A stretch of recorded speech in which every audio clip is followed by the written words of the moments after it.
Почитуван професор доктор Христијан Мицковски, почитувани медиуми, почитувани сограѓани. Денес сме на локација на улицата Браќа Ставреви да го одбележиме почетокот и извршувањето на работите околу реконструкцијата на оваа улица. Во тек се работите на замена на рамниците, поставување на тротоарската површина и во последната фаза ќе следи гребење и обновување на коловозната лента.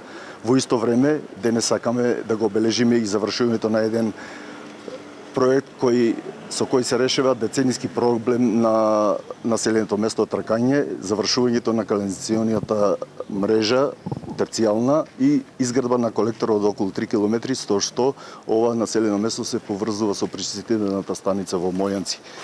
Таму ни останува да направиме дополнителни напори, целото село да го покриеме со канализациона мрежа и комплетно да биде решен проблемот со канализација на ова населено место.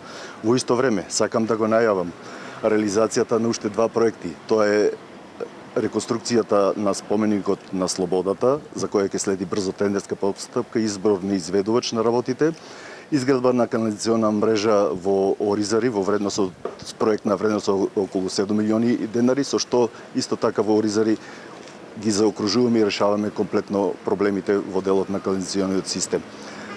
Во следниот период ќе следи реализација на проект за реконструкција на улиците Борис Трајковски и Гоце Делчев со средства од Светска банка во висина од околу 500.000 евра и сметам дека покрај оваа улица и тие две кои представуваат главни сообраќајни артерии на градот Кочани, ќе имаме една нова ситуација и можност за безбедно и брзо одвивање на сообраќајот на територијата на град Кочани. И последната работа која сакам да ја споделам со вас и со граѓаните на општина Кочани е добиениот грант од страна на Словенечкиот центар за меѓународна соработка во висина околу 223.000 евра, со тоа што општина Кочани уште толку ќе инвестира собствени средства за решавање на проблемот со потрошувачката на електрична енергија во комуналното јавно предпријатие. Значи ќе се гради фотоволтаична електроцентрала на кровот од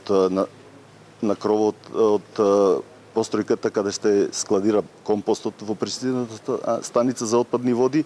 Сметам со една таква инвестиција дека ќе ја подобриме состојбата и во комуналното предпријатие и за општина Кочани. Ви благодарам.